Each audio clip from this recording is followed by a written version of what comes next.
வணக்கம். நீங்கள் இணைந்திருப்பது காலை நேர பிரதான செய்திகளோடு. விரிவான செய்திகளுக்கு செல்லும் முன்னர் முதலில் தலைப்புச் செய்திகள். இலங்கையில் தென்கிழக்கே நிலை கொண்டுள்ள சுழற்சி, வெள்ளத்தில் மூழ்கிய பகுதிகள், பொதுமக்களின் இயல்பு வாழ்க்கை பாதிப்பு, விடுவிக்கப்பட்டுள்ள அவசர எச்சரிக்கை. ஹம்பாந்தோட்டையில் ஏற்பட்ட கோர விபத்து, 20 பேர் மருத்துவமனையில், சிலரின் நிலை கவலைக்கிடம். ஜனாதிபதியை அவதூறாக பேசிய ஐவருக்கு நேர்ந்த காவல்துறை அதிகாரிகளுக்கு திடீர் இடமாற்றம். கழிப்பறையில் ரகசிய கேமரா வெளியான காணொலியால் பரபரப்பு. அடுத்தடுத்து நிகழ்ந்தது என்ன? திடீரென ஏற்பட்ட தடை, லண்டனிலிருந்து கட்டணக்க விமான நிலையத்துக்கு அவசர அறிவிப்பு. கென்னியாவில் மாணவர்களுக்கான கொடுப்பனவுகளை வழங்க கோரி கவனஈர்ப்பு போராட்டம். வடமாகாண பேருந்துகளில் வைக்கப்பட்ட GPS மற்றும் CCTV காணொலி.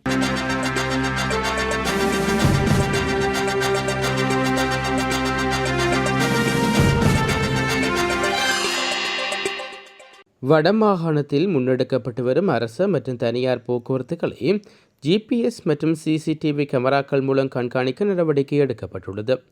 வடக்கு மாகாண வீதி பயணிகள் போக்குவரத்து அதிகார சபையின் தலைவர் விமலேஸ்வரன் இதனை தெரிவித்துள்ளார். மன்னாரில் இன்று இடம்பெற்ற ஊடக சந்திப்பில் கலந்து கொண்டு கருத்து தெரிவிக்கையிலேயே அவர் இவ்வாறு தெரிவித்துள்ளார்.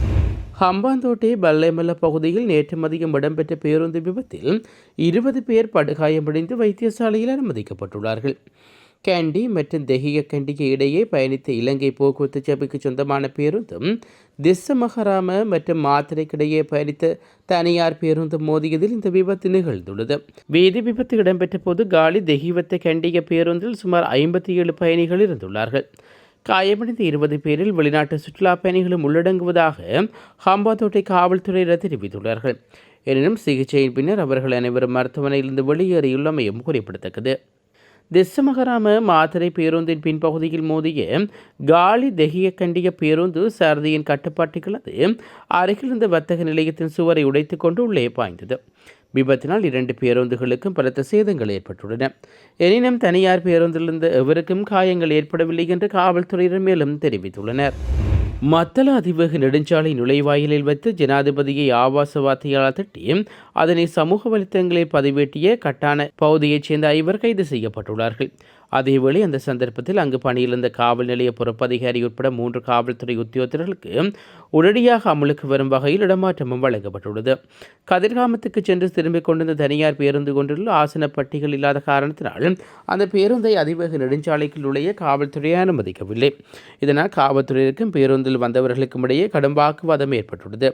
இதன்போது பேருந்தில் வந்தவர்கள் ஜனாதிபதி அனுகுமார் திசாநாயக்காவின் பெயரை குறிப்பிட்டு ஆபாச வார்த்தைகளால் திட்டியுள்ளார்கள். இந்த சம்பவம் கைபேசியில் படம் பிடிக்கப்பட்டு சமூக வலைத்தளங்களில் பகிரப்பட்டுள்ளது. நாட்டின் நிறைவேற்று அதிகாரம் கொண்ட ஜனாதிபதியை பகிரங்கமாக அவதூறாக பேசியதற்கு எதிராக சட்ட நடவடிக்கை எடுக்க தவறியவைக்காகவே குறித்த காவல்துறை அதிகாரிகளிடம் மாற்றப்பட்டுள்ளார்கள். காவல் நிலைய பொறுப்பு அதிகாரி காவல் நிலைய தலைமையகத்துக்கும் மற்ற 2 அதிகாரிகளுக்கும் கொட்டாவ மற்றும் கடவத்தாவ காவல் நிலையங்களுக்கு மாற்றப்பட்டுள்ளார்கள். இலங்கையின் தென்கிழக்கே தென்மேற்கு வங்காள பகுதியில் நிலவும் காற்றழுத்த தாழ்வு நிலை காரணமாக வளிமண்டல திணைக்களம் நேற்று பிற்பகல் 3 மணியளவில் அம்பர் நிற அவசர எச்சரிக்கையை வெளியிட்டுள்ளது. இந்த எச்சரிக்கை பல நாள் மீன்பிடி படகுகள் மற்றும் கடற்படை சமூகத்துக்கு அனுப்பப்பட்டுள்ளது. இந்த அமைப்பின் செல்வாக்கின் கீழ் பாதிக்கப்பட்ட கடல் பகுதிகளில் பலத்த மழை அல்லது இடியுடன் கூடிய மழை பெய்யும், மணிக்கு 50 தொடக்கம் 60 கிலோமீட்டர் வேகத்தில் பலத்த காற்று வீசும் மற்றும் கடல் கொந்தளிப்பான தொடக்கம் மிகவும் கொந்தளிப்பானது வரை எதிர்பார்க்கப்படுகிறது. வளிமண்டல திணைக்களம் இந்த தொகுதியை குறித்து கண்காணிப்பை தீவிரப்படுத்தியுள்ளது. கடற்தொழிலாளர்கள் மற்றும் கடற்படையினர் வானிலை முன்னறிவிப்புகள் மற்றும் அறிவித்தல்கள் குறித்து மிகுந்த அவதானத்துடன் இருக்குமாறு கேட்டுக் கொள்ளப்படுகின்றார்கள். மறு அறிவித்தல் வரும் வரை குறித்த கடற்பகுதிகளின் நடவடிக்கைகள் ஈடுபடும் போது எச்சரிக்கையுடன் இருக்குமாறும் அறிவுறுத்தப்பட்டுள்ளது. இலங்கையின் தென்கிழக்கே நிலவிய சுழற்சியானது தாழ்வு பகுதியாகிய அதே இடத்தில் நீடிப்பதன் காரணமாக தொடர்ச்சியாக மழையினை எதிர்பார்க்க முடியும் என வானிலை அவதான நிலையம் எதிர்வு கூறியுள்ளது. இந்நிலையில் கடந்த 3 தினங்களாக பெய்து வரும் அடைமழை காரணமாக பல பகுதிகள் வெள்ளத்தில் மூழ்கியுள்ளன.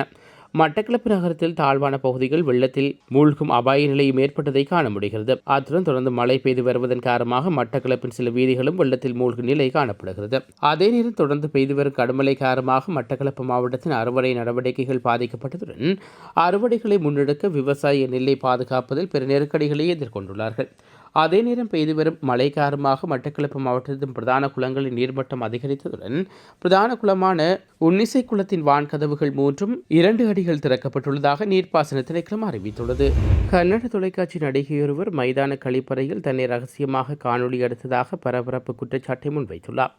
இதுகுறித்து அவர் அளித்த புகாரின் பேரில் காவல்துறையினர் வழக்கு பதிவு செய்து விசாரணைகளை மேற்கொண்டு வருகின்றார்கள். பெங்களூரில் உள்ள ஒரு மைதானத்தில் நடைபெற்ற 3 நாள் செலிபிரிட்டி மகளிர் கிரிக்கெட் போட்டியில் நடிகை கலந்து கொண்டிருந்தார்.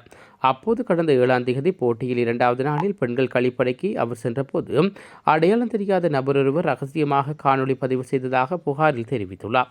அந்த காணொலி பின்னர் ஒரு இன்ஸ்டாகிராம் கணக்கிலிருந்து நடிகையின் தோழிக்கு அனுப்பப்பட்டுள்ளதாகவும் கூறப்படுகிறது.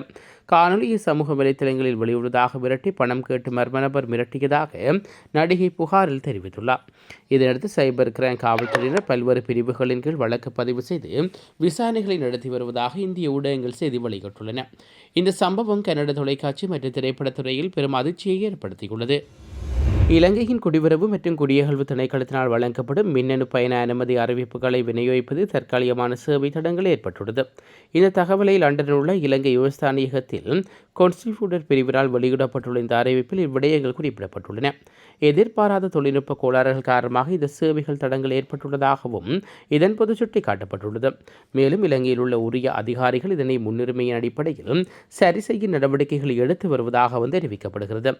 ஏற்கனவே மின்னணு பயண அனுமதிக்கு விண்ணப்பித்த பயணிகள் தமக்குரிய உத்தியோகபூர்வ அனுமதி அறிவிப்புகள் கிடைக்காவிட்டாலும் இலங்கைக்கு பயணிக்க முடியும். பயணிகள் விமானத்தில் ஏறுவதற்கு மின்னணு பயண அனுமதி அறிவிப்பை சமர்ப்பிப்பதிலிருந்து விலக்களிக்குமாறு அனைத்து விமான நிறுவனங்களுக்கும் மற்றும் சம்பந்தப்பட்ட அதிகாரிகளுக்கும் உத்தியோகபூர்வமாக அறிவிக்கப்பட்டுள்ளது. பயணிகள் இலங்கை பண்டாரநாயக்க சர்வதேச விமான நிலையத்தை வந்தடைந்ததும் அவர்களது மின்னணு பயண அனுமதி சரிபார்ப்பு மற்றும் தேவையான ஏனைய வசதிகள் அங்குள்ள அதிகாரிகளால் செய்து கொடுக்கப்படும் எனவும் குறிப்பிடப்பட்டுள்ளது. அத்துடன் குடிவரவு மற்றும் குடியகழ்வு திணைக்களம் நிலைமைகளை விரைவில் சீர் செய்ய நடவடிக்கை எடுத்து வருவதாகவும் இதனால் ஏற்படும் அசௌகரியங்களுக்கு வருத்தம் தெரிவிப்பதாகவும் அந்த அறிவிப்பில் மேலும் சுட்டிக்காட்டப்பட்டுள்ளது. டிட்வா புயலினால் பாதிக்கப்பட்ட மாணவர்களுக்கான கொடுப்பனவுகளை வழங்க கோரி கிண்ணியா பிரதேச செயலக பிரிவுக்குட்பட்டு ஈச்சந்தீவு கிராம மக்கள் கவரேற்பு போராட்ட முறை முன்னெடுத்துள்ளார்கள். இந்த போராட்டமானது நேற்று காலை கிண்ணியா பிரதேச செயலகத்துக்கு முன்பாக இடம்பெற்றுள்ளது.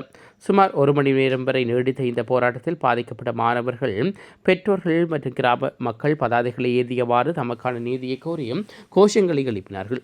கடந்த டிட்வா புயல் அனர்த்தத்தின் போது ஈச்சாந்தீவு கிராமத்தைச் சேர்ந்த பல மாணவர்கள் கல்வி ரீதியாகவும் வாழ்வாதார ரீதியாகவும் பாதிக்கப்பட்டிருந்தார்கள். அவர்களுக்கான நட்டகீடு அல்லது விசேட கொடுப்பனவுகள் இதுவரை வழங்கப்படவில்லை என மக்கள் குற்றம் சுமத்துகின்றார்கள். இதுகுறித்து போராட்டக்காரர்கள் தெரிவிக்கையில், எமது மாணவர்களுக்கான கொடுப்பனவு ஏன் இன்னும் வழங்கப்படவில்லை என்பதற்கான காரணத்தை விளக்குமாறு கோரி கடந்த டிசம்பர் 31ஆம் தேதி கிண்ணியா பிரதேச செயலகருக்கு கடிதம் ஒன்று வழங்கியிருந்தோம். ஆனால் இதுவரை அவரிடமிருந்து எவ்வித பதிலும் கிடைக்கவில்லை. பிரதேச செயலகத்தில் தீர்வு கிடைக்காத நிலையில் இம்மக்கள் திருகோணமலை மாவட்ட செயலரின் கவனத்துக்கு கொண்டு சென்றார்கள். அங்கிருந்து அனுப்பப்பட்ட பதில் கடிதத்தில் பிப்ரவரி மாதம் 12ஆம் தேதிக்குள் இதற்கான தீர்வு பெற்றுத்தரும் என்று உறுதியளிக்கப்பட்டிருந்தது. எனினும் குறிப்பிடப்பட்ட திகதி கடந்து கிண்ணியா பிரதேச செயலர் பிரிவும் கிண்ணியா பிரதேச செயலகம் இதுகுறித்து எவ்விதமான நடவடிக்கையும் எடுக்கப்படவில்லை என்று மக்கள் கவலை தெரிவிக்கின்றார்கள். தமது கோரிக்கைகளை அடங்கிய மனு ஒன்றை பிரதேச செயலரிடம் கையளித்த மக்கள் ஊடகங்களுக்கு கருத்து தெரிவிக்கும் போது உடனடியாக தமக்கான தீர்வுகளை வழங்காவிட்டால் போராட்டத்தை தீவிரப்படுத்தப் போவதாகவும் எச்சரிக்கை விடுவித்துள்ளார்கள். இலங்கையின் தங்கத்தின் விலை நேற்று திடீர் உயர்வு ஏற்பட்டுள்ளதாக அகில இலங்கை நகைக்கடை வியாபாரிகள் சங்கம் அறிவித்துள்ளது. நேற்று முன்தினத்துடன் ஒப்பிடுகையில் நேற்று 24 கேரட் தங்க பவுன் ஒன்று 2000 ரூபாய் அதிகரிப்புக்கு பதிவாகியுள்ளது. அந்த வகையில் தற்போதுள்ள தங்கத்தின் விலை நிலவரப்படி 24 கேரட் தங்க பவுன் ஒன்று 3,92,200 ரூபாயாக விற்பனை செய்யப்படுகிறது. 22 கேரட் தங்க பவுன் ஒன்று 3,62,600 ரூபாயாக விற்பனை செய்யப்படுகிறது. இதன்படி 24 கேரட் தங்கத்தின் 1 கிராமின் விலை 49,000 ரூபாயாகவும் 22 கேரட் தங்கத்தின் 1 கிராமின் விலையும் 47,325 ரூபாயாக விற்பனை செய்யப்படுகிறது. உலக சந்தை நிலவரங்களுக்கு அமைய உள்நாட்டு சந்தையிலும் இந்த விலை மாற்றம் ஏற்பட்டுள்ளதாக சங்கம் மேலும் குறிப்பிட்டுள்ளது. ஜனாதிபதி அனுகுமார் திசாநாயக்கவின் தற்போது இந்திய விஜயத்தின் போது காக்கேசுவரி துறைமுகத்தின் அபிவிருத்தியை விரிவுபடுத்துவதற்கு முதன்மை முக்கியத்துவம் வழங்க வேண்டும் என யாழ் மாவட்ட நாடாளுமன்ற உறுப்பினர் சிவஞான ஸ்ரீதரன் வலியுறுத்தியுள்ளார். இந்த விடயம் தொடர்பாக அவர் தனது சமூக வலைதளத்தில் கருத்துக்களை வெளியிட்டுள்ளார். அதன்படி இந்திய அரசாங்கம் ஏற்கனவே 61 மில்லியன் அமெரிக்க டாலர்கள் நிதியுதவியை காங்கிரஸ் நிலை துறைமுக அபிவிருத்திக்காக வழங்க உறுதிப்படுத்தியுள்ளது. இந்நிலையில் அதற்கான நிலுவையில் உள்ள புரிந்துணர்வு ஒப்பந்தம் மேலும் தாமதமின்றி இறுதிப்படுத்தப்பட வேண்டும். அத்துடன் இந்த ஒப்பந்தம் நீண்டகாலம் அடிப்படையிலான திட்டமாக அமைக்கப்பட்ட நிலையான வளர்ச்சி, வர்த்தக விரிவாக்கம் மற்றும் பிராந்திய இணைப்பை உறுதிப்படுத்த வேண்டும். காங்கிரஸ் துறை துறைமுகத்தை வலுப்படுத்துவது வடக்கு மக்களின் பொருளாதார மகிழ்ச்சியை வேகப்படுத்தி புதிய வேலை வாய்ப்புகளை உருவாக்குவதோடு இலங்கை இந்தியா இடையிலான பொருளாதார உறவுகளை மேலும் ஆழப்படுத்துகின்றது. மேலும் யாழ்ப்பாண சர்வதேச விமான நிலையத்தின் தற்போது 1400 மீட்டராக உள்ள ஓடுபாதையை 3000 மீட்டராக விஸ்தரித்து போயிங் மற்றும் ஏர்பஸ் போன்ற பெரிய விமானங்கள் தரையிறங்கக்கூடிய வகையில் அபிவிருத்தி செய்யப்பட வேண்டும். தமிழக தாயகத்தில் நீடித்த பொருளாதார வளர்ச்சியையும் வேலை வாய்ப்புகளையும் உறுதிப்படுத்துவதற்கு இத்திட்டங்களில் உடல் நடவடிக்கை அவசியம் என்றும் அவர் வலியுறுத்தியுள்ளார். இதுபோன்ற செய்திகளை தெரிந்து கொள்ள யாழ் டிவி நியூஸ் சேனலை சப்ஸ்கிரைப் செய்து அருகே இருக்கிற பெல் பட்டனையும் கிளிக் செய்து கொள்ளுங்க. மேலும் இதுபோன்ற செய்திகளை உடனுக்குடன் தெரிந்து கொள்ள யாழ்டிவி.com எனும் இணையதளத்தின் வாயிலாக எங்களோடு இணைத்துக் கொள்ளுங்கள்.